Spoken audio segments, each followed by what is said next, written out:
Now we have our senior prefects, or school prefects, Anneliese and Duncan.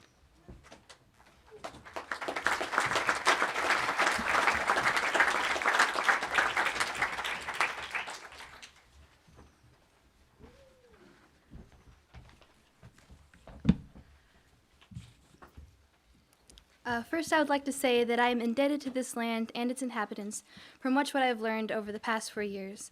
I'd like to thank my friends, classmates, teachers, staff members, prefects, job heads, advisors, coaches, parents, friends' parents, alumni, and of course, the class of 2017 for being one tremendous community and support network.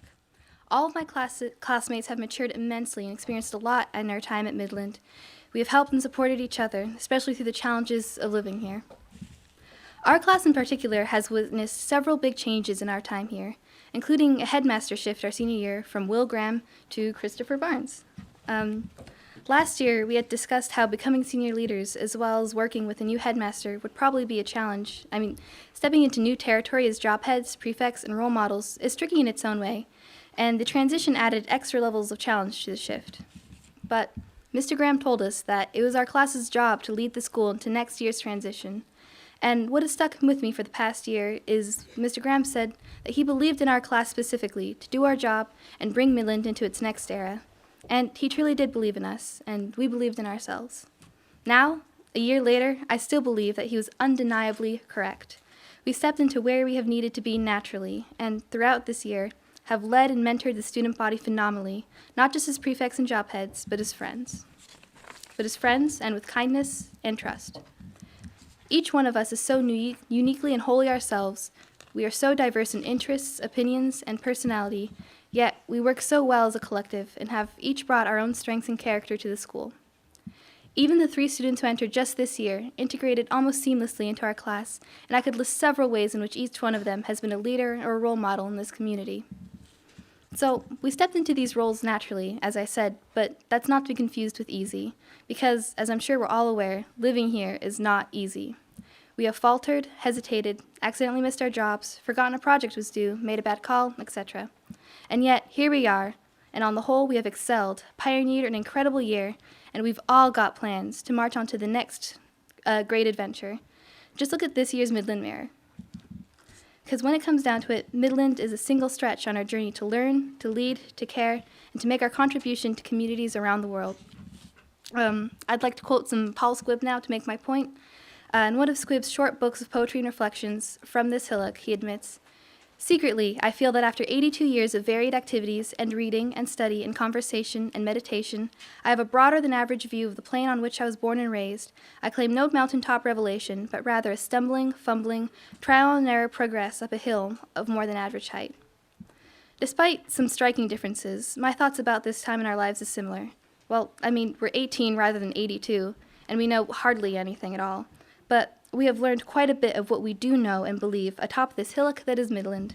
And as we head into our summer plans and off to college, I hope that each of us will be able to synthesize and reflect on our high school experience and think about our success. We've learned to love what we have, to follow the natural bends in the trail, to never cut corners, and the gratification of running the full mile. And we are all adaptable. Although Mr. Squibb might humbly describe high school and graduation as just a modest slope, Midland has been one heck of a climb. And sitting in these seats, we are right where we want to be.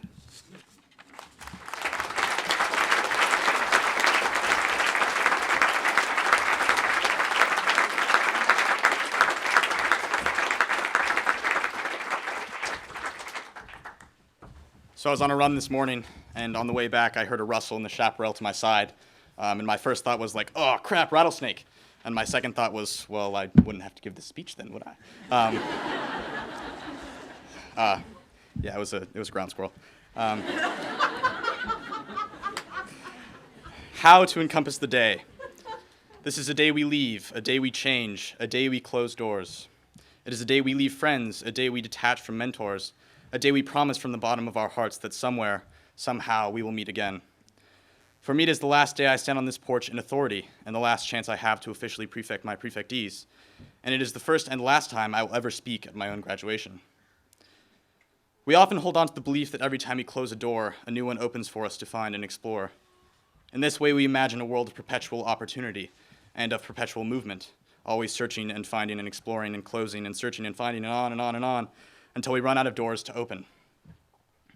In many ways, I have grown to resent this form of thinking, this constant process forcing us to accelerate our lives inside the times we live. Have we not been taught better than this? We've been taught to give pause inside the chapel, to give thanks to those who help us, to say grace before we eat, and most importantly, to give love to those who make us food. And still the inevitability of senioritis and a forever accelerating year's end forces this day to rush towards us and by us faster than we can react to it. This speech will be my attempt to pause, a short grace before the main course of graduation. Afterwards, my class will be sent through the same door as the 83 classes before us, rustic and worn, symbolizing the close of our Midland experience. The door has seen hundreds of shower fires, hundreds of students, and hundreds of bright, ambitious futures. And I'm sure, seen as it's a fixture of Midland, the door is hanging on tearing hinges with scarred, aged wood supporting a tired handle. And still it stands, but I imagine it does so unhappily, as all those hundreds of students focus beyond it to those new opportunities and ambitions. It does seem fitting that we look into the future on graduation. We have completed the largest task thus far in our lives, and what comes next is overwhelmingly present on our minds.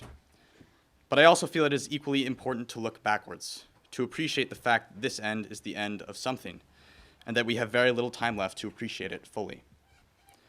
So I'm going to use it. I want to take the time to share some memory, some form of pause, before I leave this place as a student forever. There's so much we do here that doesn't happen anywhere else. I want to take time to appreciate the door we are passing through before I am drawn to the doors opening before me. Firstly, fire, right? I can't imagine a place where fire is more worshipped by high school students. Midland students have an appreciation for warmth, especially for warm water, that I have yet to find anywhere else. I anticipate that I will need to take this with me as I venture to the East Coast next year, where the winters will be colder and darker. I truly appreciate fire and its ability to bring groups together, whether it's for an 8 a.m. class, a camping hangout, or to team build a shower fire. Fire, above all things, is what brings Midland students together.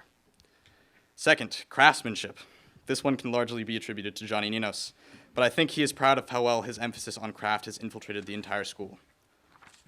Not only is Midland a school where we learn how to use our hands and make things, it is also a place where we learn how to take pride in making things right. I'm using the word making in a very loose sense, as craftsmanship can apply to things as simple as making one's room clean. We take pride in our work, often when no one is around to see it. This is something I know I will miss, though I hope to find in every place I go. Third, things breaking literally all the time.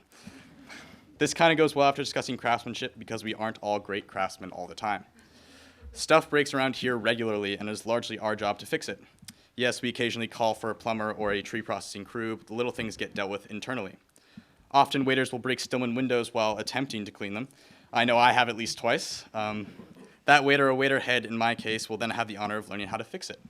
I think that's really cool and not really all that normal. Once again, it is something I imagine missing greatly next year. Fourth, nature. This, of course, exists almost everywhere, but I am bound to find some exceptional outdoor recreation next year.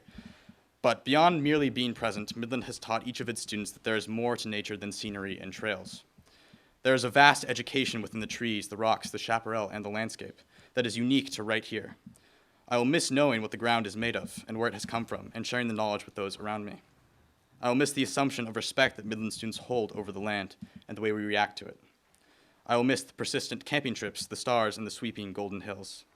And I will miss, above anything, some sense that I am an integral part of it all. Fifth, and finally, for the sake of brevity, Midland is not Midland without the people that work and attend it. I will miss the eccentricity, the openness, and the comfort that Midland's community encourages. Though it has changed through the years, the Midland community that I have been a part of is truly wonderful. I will miss the conversations, the personalities, and the endless excitement that people bring to everything they do. People often tell me not to worry about meeting people next year, that I will find people like me wherever I go. But I'm not sure I want to. I am most excited by the prospect that I will find no one like me and a whole lot of people like you all. And thus concludes my pause and my reflection on the place we are leaving. Though I feel it deserves more than I can give it, my gratitude for Midland will stay with me for longer than I can imagine. But as our time here comes to an end and graduation approaches rapidly, we must transition. As we pass through this final closing door, remember that someone built it. And even though there are hundreds of doors ahead of us, none of them will be crafted quite like this one. Thank you.